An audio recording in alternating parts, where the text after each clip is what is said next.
NT-UGC NET 2021 Mission Cheer-up. Welcome to my channel Tutorials by Shweta. I am Shweta and मैंने मेरा JRF commerce में qualify किया है। जैसे कि हमने पेपर टू कॉमर्स की यूनिट 3 बिजनेस इकोनॉमिक्स शुरू करी थी, ये उसका पार्ट 4 है। अगर आपने पहले तीनों पार्ट नहीं देखे तो प्लीज़ जाकर वो पार्ट देखिए। आज हम करेंगे extension and contraction of demand and increase and decrease in demand. ये बहुत इंपॉर्टेंट टॉपिक है एग्जाम के लिए, तो एंड तक ज़रूर देखना। सबसे पहले देखते हैं चेंज इन क्वांटिटी डिमांडेड और चेंज इन डिमांड, इन दोनों में डिफरेंस क्या है, क्योंकि ये दोनों लगते हैं कि सेम है बट दोनों बिल्कुल अलग हैं। तो देखो, किसी भी कमोडिटी की डिमांड चेंज होती है दो रीजंस की वजह से। या तो प्राइस में चेंज हुआ होगा या प्राइस को छोड़कर बाकी फैक्टर्स में चेंज हुआ होगा। तो जब प्राइस में चेंज होने की वजह से कमोडिटी की डिमांड चेंज हुई तब उसको बोलते हैं चेंज इन क्वांटिटी डिमांडेड। और अगर प्राइस को छोड़कर बाकी फैक्टर्स में चेंज होने की वजह से डिमांड चेंज हुई तब उसको बोलते हैं चेंज इन डिमांड।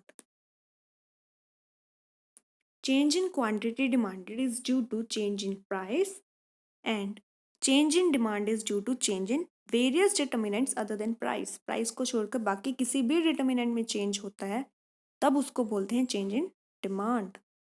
बट अगर प्राइस में चेंज होने की वजह से हमारी डिमांड चेंज हुई तब उसको बोलते हैं change in quantity demanded. It can be measured by movement along demand curve. अब क्वांटिटी डिमांडेड में कितना चेंज हुआ ये मेजर कैसे करेंगे, तो डिमांड कर्व पे क्या मूवमेंट हुई है ये देखकर। और चेंज इन डिमांड को कैसे मेजर करेंगे, तो measured by shift in demand curve, की डिमांड कर्व कहाँ शिफ्ट हुआ, ये इसे आगे डिटेल में स्टडी करेंगे अभी। It means extension and contraction of demand. Change in quantity demanded को एक्सटेंशन और कॉन्ट्रैक्शन ऑफ डिमांड बोलते हैं एंड चेंज इन डिमांड को इंक्रीज और डिक्रीज इन डिमांड बोलते हैं।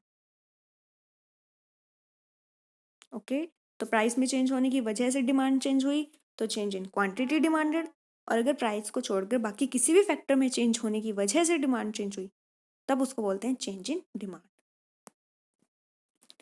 देखते हैं extension and contraction of demand. It refers to change in quantity demanded due to change in price, other things being constant. Price में change होने की वजह से अगर डिमांड चेंज होती है, बाकी सारे फैक्टर्स कांस्टेंट रहने चाहिए, सिर्फ प्राइस ही एक्टिव हो, तब उसको बोलते हैं एक्सटेंशन और कॉन्ट्रैक्शन ऑफ डिमांड। अब प्राइस में चेंज हुआ, उससे क्वांटिटी डिमांडेड में क्या चेंज आया, मतलब वो बढ़ रही है या कम हो रही है, तब उसको क्या बोलेंगे, तो वो देखते हैं। सबसे पहले extension of demand. It refers to rise in quantity demanded as a result of fall in price, other things being constant. मतलब क्वांटिटी डिमांडेड बढ़ रही है क्योंकि प्राइस कम हो गए, बाकी डिटर्मिनेंट्स कांस्टेंट है, तब उसको बोलते हैं एक्सटेंशन ऑफ डिमांड। और contraction of demand, it refers to fall in quantity demanded as the result of rise in price, other things being constant. तो कॉन्ट्रैक्शन ऑफ डिमांड क्या होता है, क्वांटिटी डिमांडेड कम हो गई प्राइस के बढ़ने की वजह से। तो ये था extension of demand and contraction of demand. मतलब प्राइस कम होने की वजह से जब क्वांटिटी डिमांडेड बढ़ेगी तब उसको बोलते हैं एक्सटेंशन ऑफ डिमांड, और अगर प्राइस बढ़ने की वजह से क्वांटिटी डिमांडेड कम हो रही है तब उसको बोलते हैं कॉन्ट्रैक्शन ऑफ डिमांड। सबसे पहले एक्सटेंशन ऑफ डिमांड देखते हैं। देखो, प्राइस 5 था तो एक क्वांटिटी डिमांडेड हो रही थी, प्राइस कम हो गया 1 हो गया तो अब 5 क्वांटिटी डिमांडेड हो रही है। तो प्राइस कम हो गया, प्राइस कम होने की वजह से क्वांटिटी डिमांडेड बढ़ गई, तो ये हो गया एक्सटेंशन ऑफ डिमांड। और अब इसको मेजर कैसे करेंगे डिमांड कर्व पे कि क्या एक्सटेंशन है कॉन्ट्रैक्शन है, मेजर कैसे करेंगे, तो देखो, जब 5 थी प्राइस तो क्वांटिटी डिमांडेड कितनी हो रही थी, 1। जब प्राइस कम हो गया 1 हो गया तो क्वांटिटी डिमांडेड हो रही है 5। डिमांड कर्व वही का वही है, बस मूवमेंट हो गई डिमांड कर्व में। इसमें कोई नया डिमांड कर्व नहीं बना, वही डिमांड कर्व है, बस मूवमेंट हो गई। डिमांड कर्व नीचे आ गई, डाउनवर्ड हो गई डिमांड कर्व। तो ये हो गया extension of demand. Next, contraction of demand. तो प्राइस जब 1 था तो क्वांटिटी डिमांडेड हो रही थी 5, प्राइस बढ़ गए 5 हो गए तो क्वांटिटी डिमांडेड हो रही है 1। तो प्राइस बढ़ने की वजह से क्वांटिटी डिमांडेड कम हो गई, तो इसको बोलेंगे कॉन्ट्रैक्शन ऑफ डिमांड। और फिगर में भी देखें तो डिमांड का वही की वही है, बस उस पे मूवमेंट हो रहा है। तो देखो प्राइस में चेंज, सिर्फ प्राइस में चेंज हुआ, उसकी वजह से क्वांटिटी डिमांडेड चेंज होती है। और उसको मेजर कैसे करते हैं? Movement along the demand curve, की डिमांड कर्व पे क्या मूवमेंट हो रही है। अब डिमांड कर्व पे मूवमेंट क्या हो रही है, कैसे पता चलेगा कि एक्सटेंशन ऑफ डिमांड में क्या मूवमेंट होएगी और कॉन्ट्रैक्शन ऑफ डिमांड में क्या मूवमेंट होएगी, कैसे पता चलेगा? तो एक्सटेंशन ऑफ डिमांड में जो डिमांड कर्व होती है वो डाउनवर्ड मूवमेंट करती है, और कॉन्ट्रैक्शन ऑफ डिमांड में डिमांड कर्व अपवर्ड मूवमेंट होती है। जैसे फिगर में दिख रहा है साफ साफ, एक्सटेंशन ऑफ डिमांड हुई थी तो हमारी जो डिमांड कर्व थी वो नीचे आई थी। पहले पॉइंट ये था, फिर पॉइंट ये हुआ, तो डिमांड कर्व नीचे आई, डाउनवर्ड मूवमेंट हुई डिमांड कर्व में। और कॉन्ट्रैक्शन के अंदर पहले पॉइंट ये था, फिर ये वाला हुआ, तो अब ऊपर अपवर्ड मूवमेंट हो रही है, तो ये कॉन्ट्रैक्शन ऑफ डिमांड। ये पॉइंट इंपॉर्टेंट है। एक्सटेंशन ऑफ डिमांड के अंदर डाउनवर्ड मूवमेंट होती है और कॉन्ट्रैक्शन ऑफ डिमांड में अपवर्ड मूवमेंट। ये तो हुआ एक्सटेंशन एंड कॉन्ट्रैक्शन, कि जब प्राइस में चेंज होने की वजह से होता है। अब प्राइस को छोड़कर बाकी फैक्टर्स में चेंज होने की वजह से डिमांड में चेंज हुआ, तो उसको बोलते हैं increase and decrease in demand. When there is change in demand due to change in factors other than price, such as income, taste, etc. Price को छोड़कर बाकी किसी भी फैक्टर में चेंज हुआ, उसकी वजह से डिमांड चेंज हुई, तब उसको बोलते हैं इंक्रीज और डिक्रीज इन डिमांड। जैसे हो सकता है इनकम चेंज हो गई, हो सकता है टेस्ट एंड प्रेफरेंसेस चेंज हो गए, हो सकता है सब्सटीट्यूट गुड के प्राइस चेंज हो गए, तो बहुत सारे रीजन है। पहले देखते हैं increase in demand. When demand curve shifts to the right side of the original demand curve, it is increase in demand. ये तो नाम से ही पता चल रहा है कि डिमांड बढ़ रही है। जब डिमांड कर्व शिफ्ट हो जाएगी राइट साइड पे, ओरिजिनल डिमांड कर्व के राइट साइड पे शिफ्ट हो जाएगी, तब उसको बोलते हैं इंक्रीज इन डिमांड। और जब demand curve original demand curve के लेफ्ट साइड शिफ्ट हो जाएगी, तब उसको बोलते हैं decrease in demand. When demand curve shifts to the left hand side of the original demand curve, it is called decrease in demand. जैसे मैंने पहले बताया था कि एक्सटेंशन और कॉन्ट्रैक्शन में तो नई डिमांड कर्व नहीं बनती, लेकिन इंक्रीज एंड डिक्रीज में नई डिमांड कर्व बनती है। तो जब नई डिमांड कर्व बन रही है, जब पहले वाली डिमांड कर्व से वो राइट हैंड साइड शिफ्ट हो रही है, तब तो होता है इंक्रीज इन डिमांड। और जब वो लेफ्ट हैंड साइड शिफ्ट हो रही है, उसको बोलते हैं डिक्रीज इन डिमांड। फैक्टर्स में चेंज हुआ, प्राइस को छोड़कर किसी भी फैक्टर्स में चेंज हुआ, तब उसको बोलते हैं चेंज इन डिमांड। और इसको मेजर कैसे करते हैं कि वो शिफ्ट हो जाती है डिमांड कर्व में। उसमें movement along the demand curve होता था, इसमें शिफ्ट ऑफ डिमांड कर्व होता है। पहले देखते हैं इंक्रीज इन डिमांड। अब डिमांड इंक्रीज हुई, उसके क्या क्या रीजन हैं?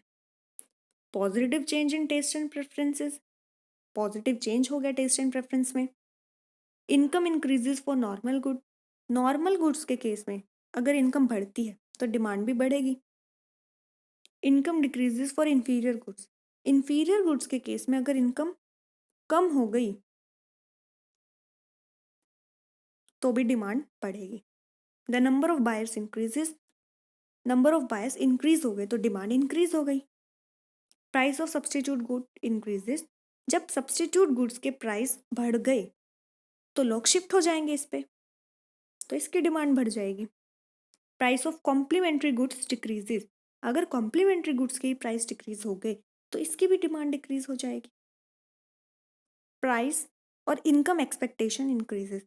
अब कंज्यूमर को लग रहा है कि फ्यूचर में उसकी इनकम बढ़ने वाली है या प्राइसेस बढ़ने वाले हैं, तो वो आज डिमांड करेगा। अब टेबल में देखते हैं पहले।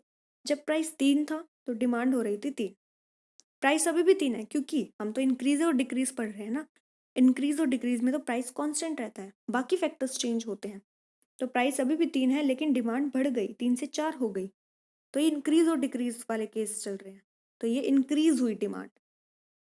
दूसरा केस भी देखते हैं। जब प्राइस 3 था तो डिमांड हो रही थी 3। प्राइस बढ़ गया, 4 हो गया, तो डिमांड अभी भी 3 है। ओके, क्योंकि हम इंक्रीज और डिक्रीज इन वाला केस देख रहे हैं और इस केस में प्राइस कांस्टेंट मानते हैं।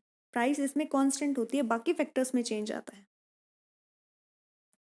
फिगर में देखें तो देखो, ये पहले वाली डिमांड कर्व थी, बाकी फैक्टर्स में चेंज आया, उससे डिमांड बढ़ गई, तो अब शिफ्ट हो गई। ये रही नई डिमांड कर्व, ये शिफ्ट हो गई। और शिफ्ट कहाँ हुई? राइट हैंड साइड शिफ्ट हुई, तो ये इंक्रीज इन डिमांड होगा। अब देखते हैं decrease in demand. Decrease in demand, नाम से पता चल रहा है डिमांड कम हो गई। अब क्यों कम हो गई? Negative change in taste and preferences. Taste and preferences में हो सकता है नेगेटिव चेंज हो गया। Income decrease for normal good. Normal good के केस में इनकम कम हो गई। Income increases for inferior good. Inferior good के केस में इनकम बढ़ गई। Price of substitute good decreases. हो सकता है सब्सटीट्यूट गुड के प्राइस कम हो गए, तो जो लोग हमारी वाली कॉमोडिटी की डिमांड कर रहे थे अब वो भी शिफ्ट हो जाएंगे हमारे सब्सटीट्यूट गुड पे, तो डिमांड डिक्रीज हो गई। Price of complementary good increases. अगर कॉम्प्लीमेंट्री गुड्स के प्राइस इंक्रीज हो गए तो डिमांड कम हो जाएगी। Number of buyer decreases. Income और प्राइस एक्सपेक्टेशन डिक्रीजेस। कंज्यूमर को लग रहा है कि फ्यूचर में उसकी इनकम कम होने वाली है या प्राइस कम होने वाले हैं, तो आज डिमांड कम हो जाएगी। जैसे पहले प्राइस 3 था तो डिमांड हो रही थी 3। अब प्राइस अभी भी 3 है क्योंकि हम इंक्रीज डिक्रीज का केस कर रहे हैं, बट डिमांड कम हो गई, 2 हो गई, तो ये डिक्रीज इन डिमांड होगा। और फिगर में देखें तो ये पहले वाला डिमांड कब था, अब डिक्रीज इन डिमांड कब है, तो डिमांड कब शिफ्ट हो जाएगा। कहाँ पर? Left hand side. ये देखो, लेफ्ट हैंड साइड शिफ्ट हो जाएगा। ओके, तो आज एक्सटेंशन एंड कॉन्ट्रैक्शन करा और इंक्रीज और डिक्रीज करा। जब प्राइस में चेंज होने की वजह से मतलब डिमांड में चेंज हुआ, उसको बोलते हैं चेंज इन क्वांटिटी डिमांडेड। और अगर प्राइस को छोड़कर बाकी फैक्टर्स में चेंज होने की वजह से डिमांड चेंज हुई, तब उसको बोलते हैं चेंज इन डिमांड। प्राइस में चेंज होने की वजह से चेंज हुई तब उसको एक्सटेंशन कॉन्ट्रैक्शन बोलते हैं। और बाकी फैक्टर्स में चेंज होने की वजह से चेंज हुई डिमांड, तब उसको इंक्रीज और डिक्रीज बोलते हैं। एक्सटेंशन और कॉन्ट्रैक्शन के केस में नई डिमांड कब नहीं बनती, वही डिमांड कब रहती है, बस उस पर ही मूवमेंट होती रहती है। लेकिन इंक्रीज और डिक्रीज के केस में नई डिमांड कब बनती है, शिफ्ट हो जाती है डिमांड कब। अगर इंक्रीज है तो राइट हैंड साइड और डिक्रीज है तो लेफ्ट हैंड साइड। और एक्सटेंशन कॉन्ट्रैक्शन में मूवमेंट होती है। तो आज के लिए इतना ही। चैनल के साथ जुड़े रहिए। वीडियो अच्छी लगी तो please like and share the video and subscribe the channel. Thank you.